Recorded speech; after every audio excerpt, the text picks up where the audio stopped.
साथ संगत जी, प्यार से कहना धान नगार जी। आज सत्संग के दौरान जो समागम के प्रति प्रेरणा हर एक की जो मन में उत्साह पहले से ही है,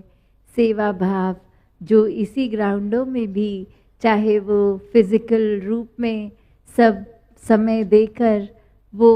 एक मैदान तैयार करने का सेवा, चाहे वो ग्राउंड लेवलिंग हो या वो लंगर टॉयलेट इत्यादि, जहाँ जहाँ पे भी जैसे एक समय हर एक को मिल रहा है जब निर्धारित अपने एरिया की सेवा, तो उस हिसाब से सब जो पहुँच भी रहे हैं, योगदान दे रहे हैं। और जो अन्य शहरों में रहने वाले जो उस रूप में चाहे एक शरीर रूपी तो ये कंटिन्यूस नहीं आ सके, जब जब किसी को समय निकलता आते या फिर मन से तो अपने शहरों में बैठे ही ध्यान यहीं समागम के प्रति लगा हुआ कि ये सेवाएं चल रही हैं, ये समागम जो आना है इसमें एक मन रूपी सेवा का योगदान तो हर किसी का पूरे संसार में ये कंट्रीब्यूशन तो हो ही रही है। बाकी हर किसी ने जब समागम पे आना है तो ये सेवा तन मन धन रूपी हर एक की अपनी क्षमता अनुसार वो प्रवान है। और कैसे एक सत्संग में आके ये समागम रूप में, चाहे वो कैंटीन में बैठे ड्यूटी के हों, चाहे वो सत्संग सुनने के लिए एक वो भी सेवा, चाहे अन्य किसी रूप में भी, तो कैसे ये सेवा सिमरन सत्संग की कड़ी जो निराकार से जुड़ी हमें वहाँ मन टिकाने के लिए सहयोग करती है। वहीं अपने मन को टिका कर जब इस दातार पे हम रहते हैं तो ही एक जीवन में आनंद एक हर समय का वो जो रहता है। और अक्सर दुनिया में देखा गया है कि ये तरह तरह के जो माया प्रबल होती है, ये रंग चढ़ता है, तो किस तरह जिनका ध्यान जिनका मन निराकार पे जुड़ा है उनके लिए तो ये माया रूप आना जाना, ये रंग तो बिल्कुल उसी तरह होते हैं कि अगर खाते खल में कुछ भी सब्जी अपने वस्त्र पे गिर जाती है और हम उसी समय भोजन के बाद उसको धो लेते हैं, वो दाग चला जाता है, तो ये आई गई बात हो जाती है। पर जहाँ जिनके मन में ये दातार नहीं टिका, उनका मन तो अंधकार में ही है, चाहे वो ब्रह्म ज्ञान उस रूप में तो लिया हो, पर मन में अगर निरंकार नहीं बसा तो फिर वो अंधकार में ही रह रहे हैं, ये रोशनी होने के बावजूद भी। तो कैसे हमने अपनी अवस्था क्या करनी है, ये तो हर किसी को चेतनता है, हर किसी में ये विवेक बुद्धि है कि हम अपने आप को किस तरह ढालें, ये किस तरह अपना एक मन टिकाएं इस निराकार पे। जैसे ये सूर्य का उदाहरण है कि सूर्य की रोशनी तो है हर जगह के लिए है, पर अगर हम ही अपने कमरों में बंद हैं, अपने शीशे दरवाजे सील कर लिए हैं, बिल्कुल एक ब्लैकआउट कर दिया है, तो सूर्य होने के बावजूद भी वो सूर्य की किरण नहीं पहुंच पाती। कैसे ये सूर्य की जो आदत है वो विनाशकारी तो होती नहीं है कि हम ये दीवार तोड़ देंगे, ये किरणों का ऐसा कोई ये उनका कैरेक्टरिस्टिक नहीं है कि ये ईंटे काश को एक तोड़कर रोशनी पहुंचाने का ऐसा विनाशकारी तो नहीं ये स्वभाव। तो फिर एक इंसान के ही मन में ये बात कि हम तो हैं कमरे में जहाँ रोशनी नहीं है, मतलब बाहर तो अंधेरा ही है, सूर्य जैसी कोई चीज़ होती ही नहीं, सूर्य की किरणें कुछ नहीं होती।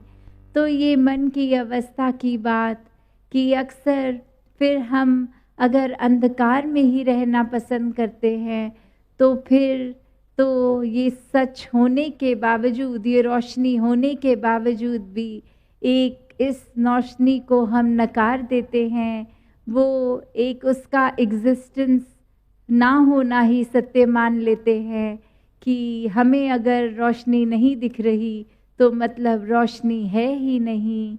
तो ये बात तो सत्य है नहीं। रात के अंधेरे के टाइम भी वो हमें इसलिए रात लग रही है कि धरती उस तरह घूमी है कि सूर्य किसी और देश की ओर अपना मुख किए हुए है, इसलिए ये कुछ घंटों का अंधेरा एक जो आता है, पर इसका मतलब ये नहीं कि सूर्य ही समाप्त हो गया है। नहीं, सूर्य तो हर समय चमक रहा है। अब हमारा ही मुख कहाँ है, उससे वो रोशनी हम पर दर्शाती है कि नहीं। तो अक्सर इंसान ने अपने आप को सामाजिक दुनियावी ऐसे सर्कल में बांध लिया होता है जो एक अपनी रुचि, अपनी पसंद जिस तरह की, उस तरह के ही मित्र एक बनाता है इंसान।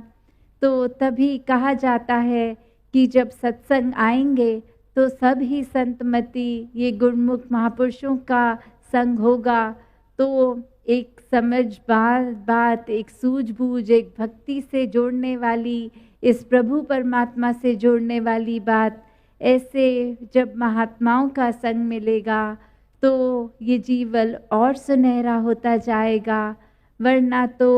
दुनिया में अक्सर हम अगर देखते हैं तो सबने अपने मित्र भी इस तरह बनाए होते हैं कि यदि ये एक कुछ चंद हैं जो दोस्त, ये सिर्फ मौज मस्ती के समय इनको कांटेक्ट किया जाए, ये कुछ पढ़ाई लिखाई में ज़्यादा चुस्त हैं बच्चे, इनको जब हेल्प लेनी हो पढ़ाई में तो वो वाला फ्रेंड सर्कल बन जाए, या आगे किसी को अपना बिजनेस सर्कल, उस तरह से अपनी सुविधा अनुसार सोसाइटी में जो ये मित्र बना लेते हैं, वो तो सिर्फ फिर वो उस पर्पस के कि जब जैसी आवश्यकता तब उन तरह की, उस तरह की थॉट रखने वाले एक मित्र को अपना मित्र बना लिया जाता है। और जैसे ही वो कार्य खत्म, उनसे मित्रता भी खत्म हो जाती है। पर ये सत्संग की कड़ी इस निरंकार ने ऐसी बख्शी है जो हर समय एक असली परिवार, एक असली दोस्त है, जहाँ ये तो सच्चाई का रास्ता हमेशा ही दर्शाते हैं। संतों ने हमेशा से यही काम किया है। और कभी भी किसी को जब देखते हैं कि अंधकार में जी रहा है, वो तड़प एक संत के मन की कि किस तरह, जिस प्रकार हमारे जीवन में उजियारा हुआ है वैसे ही औरों के जीवन में भी हो जाए। वरना तो ये दुनियावी तो दोस्त मित्र भी मतलब के ही होते हैं। अगर कोई इंसान अपने अंधकार भरे कमरे में जी रहा हो तो वो मित्र तो खुद उसके कमरे तक तो धूप सेकते हुए आराम से आएगा और वहाँ अंदर प्रवेश करते ही अपने मित्र को ये झूठी बात भी बताएगा कि आपकी घड़ी खराब हो गई है, सुबह का समय दिखा रहा है, पर देखिए बाहर तो एक अंधकार है, आपके कमरे में भी अंधकार है, तो रात्रि का ही समय है। तो अक्सर ये बहकाने के लिए भी लोग सहायक होते हैं। तो ये चेतनता यहाँ अपनी ही बनती है कि हमने क्या बात को सच्चाई माननी है, किस बात को नहीं, कैसे ये हर समय की सच्चाई, ये परमात्मा अगर मन में है तो हम ज़रूर ही एक फिर सही सोच अपनी धारण करे हुए हैं। एक हम अपना रास्ता, एक चुनाव जो सही दिशा ले जा रहा है, सही स्थान पे रख रहा है, वो मुबारक फिर रास्ता। कैसे फिर अगर हम अपना मन उन्हीं की सलाहों मशवराओं पर टिकाएं जो खुद भी बहके हुए हैं उन्हीं से कोई जगह का रास्ता पूछ रहे हैं जिनको रास्ता खुद भी नहीं पता, तो वो तो एक भटकाने का ही काम करेंगे। और उस भटकन के वो गलत रास्ते को ही अगर हम सही रास्ता समझ रहे हैं तो भूल हमारे एंड से है। कैसे इस दातार ने हर समय एक ये ज्ञान बख्श के वो चेतनता दी है कि ये कुछ समय की चेतनता की बात नहीं है। जब एक ब्रह्म ज्ञानी बन गए हैं तो हर पल एक मुख तो उजला ही है। तब परिस्थिति अनुसार कि कुछ समय से अगर सत्संग नहीं जाने को मिल रहा तो मन डिप्रेस्ड है, या एक कुछ समय के लिए जब अभी जैसे समागम की रुत है, उत्साह है, तो सिर्फ उसी समय का है। नहीं, एक भक्त का सहज अवस्था में जीना ही भक्त की निशानी है। कैसे आनंद की अवस्था हर समय की,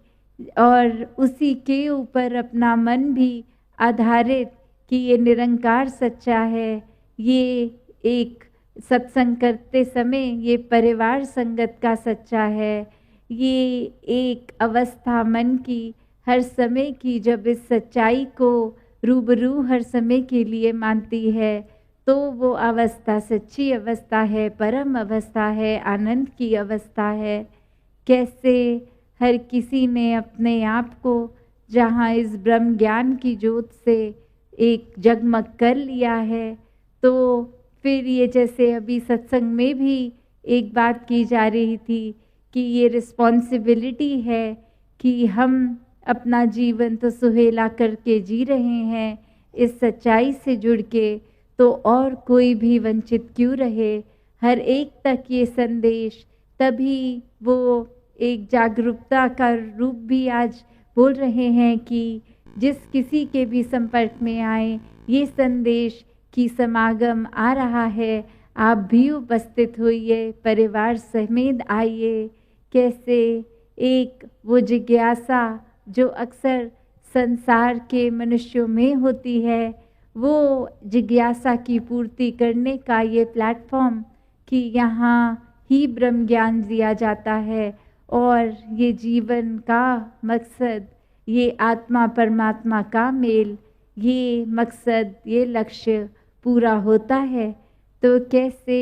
जहाँ एक जिम्मेवारी हर महात्मा की है कि अपना जीवन तो पल पल ब्रह्म ज्ञान पे टिका कर ही जीते जाएं, वहाँ पूरे संसार के लिए एक ये रिस्पॉन्सिबिलिटी कि कैसे अपने कर्मों द्वारा तो हम एक दर्शा रहे ही हैं कि क्या जीवन में परिवर्तन ब्रह्म ज्ञान के बाद आता है, वहीं एक किसी के जीवन में किस तरह का हमारा एक प्रभाव है। कहीं कोई ये तो नहीं कह रहे कि ये व्यक्ति तो संगत जाता है फिर भी ये ऐसी सलाह या ऐसा अपना जीवन क्यों जी रहा है जो अक्षी शिक्षाओं पर बेस्ड नहीं है। ये तो जीवन जीने के कर्म दर्शा ही नहीं रहे, या हमें उस तरह का जीवन चाहिए कि ये व्यक्ति सत्संग से जुड़ा है तो जीवन इनका इतना प्यारा, इनकी घर परिवार की अवस्था इतनी अच्छी कि हर एक का आदर सत्कार करते जाते हैं। ये जहाँ पर जाते हैं हमें भी वहाँ पर जाना है। तो ये एक इंडिविजुअल रिस्पॉन्सिबिलिटी हर एक की। अक्सर जो बहुत ही एक कॉमन एग्जाम्पल है कि खाना बनाते समय पूरा खाना टेस्ट करने की ज़रूरत नहीं है, बस वो कड़छी से थोड़े पोर्शन से ही आइडिया लग जाता है कि क्या कमी पेशी है, और क्या अगर हम ही वो चुना हुआ हिस्सा हैं तो हम क्या दर्शा रहे हैं। इससे पूरी एक क्या समागम की परसेप्शन हर एक की बननी है, मिशन की परसेप्शन क्या बननी है। तो एक अक्सर जो बचपन से ही बाल संगत का भी उदाहरण देते हैं कि बच्चों को क्यों शुरू से ये संगत के साथ जोड़ा जाता है, ताकि वो जीने का सलीका एक शुरू से ही धारण करते रहें। चाहे वो बच्चे अक्सर छोटी उम्र के बाद देखा गया है कि ब्रह्म ज्ञान की तरफ जिज्ञासा रखते हुए ब्रह्म ज्ञान प्राप्त करते हैं, पर क्यों ब्रह्म ज्ञान से भी पहले फिर वो बाल संगत का रूप उनको परिवार वालों ने प्रेरणा देनी कि सत्संग जाओ, अच्छी बातें सीखो, क्योंकि उस उम्र पे चाहे फिर वो एक अच्छे शिष्टाचार के रूप में ही, मॉरल वैल्यूज़ के रूप में ही, चाहे वो उस तरह अपनी समझ रखेंगे, पर शिक्षा तो अच्छी ही लेंगे। और आगे चल के फिर एक डीपर अंडरस्टैंडिंग जब आती है, जब सत्संग को बहुत ध्यान से सुनते हैं, ये जिज्ञासा भी जागती है कि ये बात क्या कह रहे हैं संत, ये किस तरह जीवन जीने की बात हो रही है, किस तरह ये शरीर से उठकर आत्मा परमात्मा का मेल ये आवश्यक है। और जीते जी अपना चरित्र, अपना एक एक अपने अंदर गुण क्या क्या बख्शे ये दातार ने, और क्या हम उस गुणों पे चल भी रहे हैं कि नहीं। जब ये शिक्षा आ जाती है मनों में तो बहुत ही एक जीवन आसान हो जाता है। फिर वही बात जो अक्सर सत्संग में सुनते हैं कि फिर हम मनुष्य बन गए, फिर किसी को ये बोलने की ज़रूरत नहीं है कि मनुष्य हो तो मनुष्य जैसा व्यवहार रखो, वो मनुर्भव तो स्वयं ही एक नेचुरल हो गया कि जिस तरह हर किसी चीज़ को हम देख के ही बोल देते हैं ये चीज़ है, उसी तरह एक शक्ल आकार इंसान की है तो व्यवहार भी इंसान का, और खुद ब खुद ये मनुष्य बनने की बात, जहाँ सिर्फ एक ये स्टेटमेंट तो हर कोई बोल देता है, चाहे ज्ञान से एक वाकिफ़ हैं कि नहीं, ये परमात्मा के दर्शन होए या नहीं, कि अहम ब्रह्मस्मि तो हर कोई कह देता है कि हम पूरा ब्रह्मांड का ही एक रूप हैं। तो कैसे ये बात समझ भी तब आती है कि हम जब इस परमात्मा से मेल कर चुके हैं तो परमात्मा पूरी सृष्टि से भी बियॉन्ड है, तो हम भी एक वही हो गए जो ब्रह्म ज्ञानी आप निराकार की बात। तो कैसे हर किसी ने अपने जीवन में एक निराकार से सिर्फ इसलिए नहीं जुड़ना कि एक भय की बात है कि अगर निराकार को भूल जाएंगे तो अंत श्वास में वो मुक्ति, वो सैल्वेशन नहीं प्राप्त होगी। नहीं, ये जीते जी भी एक सौदा फायदे का ही है कि हम जब जब भी दातार को याद रखेंगे, सारी एक जो भी घड़ियाँ आती हैं जीवन की वो सुनहरी बनती जाती हैं। वो एक असुविधा भी अगर उन घड़ियों में होनी चाहिए भक्तों को, उसमें भी सुविधा ही लगती है। तो कैसे एक सुखदायी जीवन का सलीका भी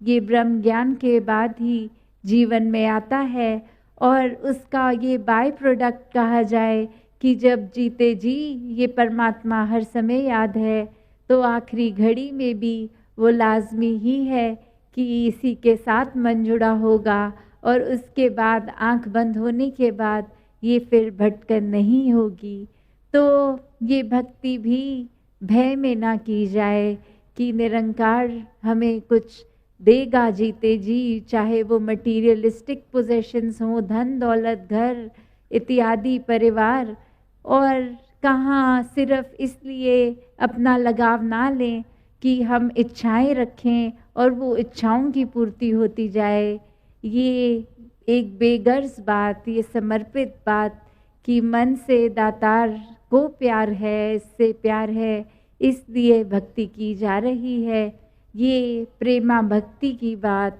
यहाँ जो रिश्ता होता है भक्त और भगवान का, ये ओत प्रोत, जहाँ सिर्फ वो कड़ी प्यार की ही, भय की तो ज़रूरत नहीं है। और ये जब जिससे प्यार ही इतना होता है तो मन में